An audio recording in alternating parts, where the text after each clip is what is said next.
Hey, it's me again. It's April 5th, the first Friday of April for 2013. And I have a scheduled for a setup in the morning. So I woke up, set my alarm clock by 8 o'clock, had my shower, I prepared myself for breakfast. I think I did just fruits that I have there. And then I prepared myself. And I know by that quarter to 9, I have to meet with Robert in the other house. So I did. He was still in the shower. I prepared himself. Then we left by 9 o'clock, and I drove the jeep going to the warehouse. And then, I started preparing for those the arrangements for that morning's event for luncheon at Sailfish Club in Palm Island, in Palm Beach Island rather. And so we already have the arrangement. I just put it back, put them in the boxes, and I make sure that everything was ready with those. It's just the pieces anyway, and one arrangement for their registration.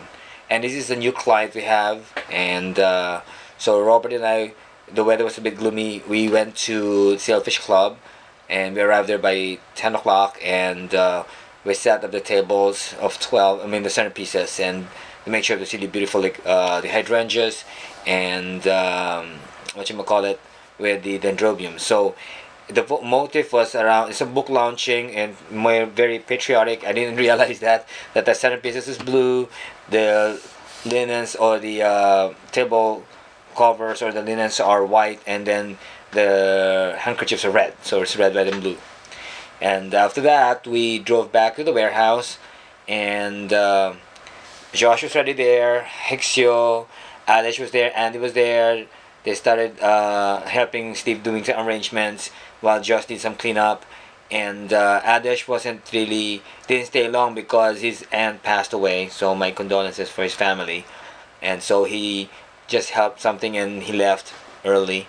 And then by the time Robert told me to do buy some, for lunch then, so Subway. So I asked them what they want, and I know some of them already what they like. So by the time I was in the jeep, I was driving. I had my headset on my phone, and I was calling Remo. And I know he's heading to the warehouse. I said, "Oh well, I'm going to Subway. What do you want for lunch?" So he said, "Oh, tuna." So I was chatting, and I already parked the. I stopped. I mean, I arrived in Subway, and then there's an incoming call, and I said I have to answer this because it's just a number, so I don't know who that is, but I'm pretty sure somehow it might be a telemarketer. So it was. So I was doing it. "Hi, sir, how are you doing? I heard, Chenes, that yesterday he sent you an email, right?" I said, like, "No, I didn't receive any email from you. I think you got the wrong number." By the time I was talking to him, I shut the door, I locked them, and just realized I wasn't holding my keys. And that key was still inside the jeep. So the reporter like, "Oh my god!" So I got distracted. So I said, "So good thing the guy just, he put down the phone, he stopped, and I called up Remo again, saying like I forgot to, I locked the jeep with the key inside, and the car still, work going on." And Remo was laughing. So I got, that's my first time to have an experience like this. It maybe should be my last.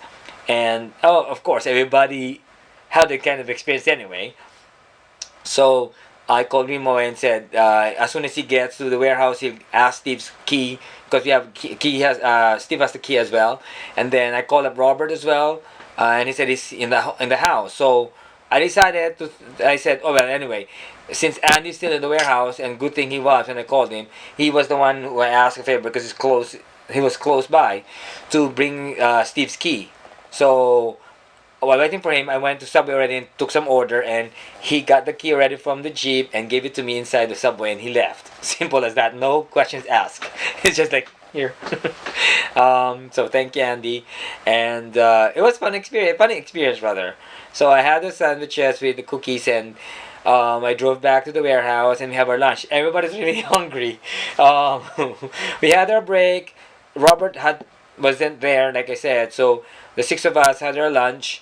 We were chatting, and what I call Steve was discussing about what's the plan for tomorrow. Who's doing the reception? Who's doing for the church? Who's going for the personals? And then we went back on our businesses. I helped Josh pull no, for his setup. I mean for his cleaning and setup for tomorrow. So I pulled all the stuff that we have to pull out and put it up near the gate already. So at least it'll be easier to put them in the truck tomorrow. And then Andy and Hicks will still continue doing all these arrangements. And Robert came back and for lunch, and then he went out again. And then Remo had to buy something for the palms, Areca palms. And then by 4 o'clock, what do you call this? Josh left by 3 o'clock because he still had work outside. And then by 4 o'clock, and Remo came and asked him if he could bring me to my student's house for piano lessons, because since Robert is out and Steve's still gonna stay there in the warehouse, so I'd rather have a ride going to the place in Belvedere. So we went home first, and then because Remo forgot the rod that that he gonna put to the new shelves for Steve and Robert in the house, but the room was closed and Robert was there, so he doesn't want to bother him. And then decided to go to watch a movie. So after my piano teaching, so we went to my student's house, and he went around first to Walmart while I taught them about check about their assignments for their lessons for an hour each. And I found out that they really didn't study their lessons, so because they're having a hard time just reading those notes and also make a mistake, and like it's like sometimes it's frustrating as a teacher because it feels like have I lacked my encourage you to study or something. I don't know what did I do wrong, because I already like spoon feeding them, and I don't want to be that strict kind of teacher. I just encourage them, motivate them. And then after the lessons of Melissa and Paulo, I asked their mom, Emma, I mean, like, do they ever study their lessons as to review at least? I said, "No, maybe not." So I think it's not. So I said, I don't want to, I don't want to feel like guilty or something that they pay me and they're doing nothing. I don't want like that. I want, of course, my student to learn something from what I'm teaching. So I told him to, to, what to call this, study even just for 30 minutes in a day, just to review what they have. And I told him, as soon as I leave, you can start practicing at this one is still fresh in your mind what I taught you. So hopefully next week they will. And well, let's let you know, I'm also teaching. I also teach piano. I teach piano. That's what I'm trying to say. So whoever interested, let me know. Put a comment there. And so then the right timing that Remo came back and we went to City Place. He said, I've never been there, but when we went there, he realized we were there before. And we had dinner first at Panera. I treated him for Panera, and then we treated him also for a movie. We watched G.I. Joe, and which stars Dwayne Johnson. I kept forgetting his name. It's The Rock and Dwayne Johnson with Channing Tatum. And I thought he'll be, because there was a scene that he died, and I thought he's going to be alive. So he's just on the half of the movie with DJ Caruso, and it's a new guy there. Adrian Palicki or something like that is one of the lead actress. There's an Asian guy there too, and of course Bruce Willis. It's kind of as usual. We just realized most of the movies lately are just showing like the disaster movies, like End of the World, like this World War Z. It's really like so traumatic for me. It's like, what will happen if the world will be like this, like, struggling for survival. It's like World War, End of the World, like people are just, I don't know what it is. Like they're not dying, they're just trying to survive, and escaping from somewhere, and it's really scary, and I don't want to watch the kind of movie. And G.I. Joe somehow was really similar to that. There was a scene that they, nuclear also exploded in England, and it's really like traumatic, and I'm very sensitive and gullible about those. So after the show, after the movie, Rem and I were discussing about the way going home, and Remo's not used. I mean, he said, I'm done with all this stuff. I mean, I've tolerated all these things because he reads news a lot. And I told him that other friend of mine who does yoga suggested me just to not to be stiff and be panicking or something like this is not to read the news. So I'm confused. But I just at least have an idea.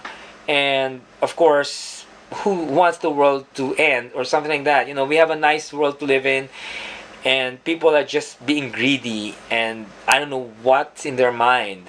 Instead of taking care of people, they just want to rule the world. And it scares me, and I'm hoping, especially what's happening somewhere in another part of the world, I'm hoping it will not happen. And I have my family in the Philippines, and I've never seen them for 6 years. So, you know, I love to see them as soon as I get the chance to do that. So I'm just hoping that everything will be fine. And that's what Dan told me. Don't worry about things. Don't worry about this. That's the last thing that you least. The last thing that you will worry about. You have to take care of yourself, and you have to, pray that everything will be okay. So I'm just, I'm a pacifist. I just can't help seeing, these things that's happening around you, especially when you watch a movie. That's why I don't like to watch war films, because every time and when I watch a movie, I feel like I'm part of the world, and it makes me feel. It makes my, That's why I love happy endings, because it makes my heart and myself to just unwind about the realities of life. So I'm just hoping, and let's hope and pray that that nothing will harm happen to us. Then the disastrous things. I don't want to be specific, but you know what I'm trying to say. So anyway, that's what happened to me Friday. Tomorrow will be a big event for us, because it's a big wedding we're doing. I might take a video of that and show it to you then. It will be on Trump International here on West Palm Beach. Take care then, and thank you so much for following my journey. And thanks for this is Louis saying good night. Bye.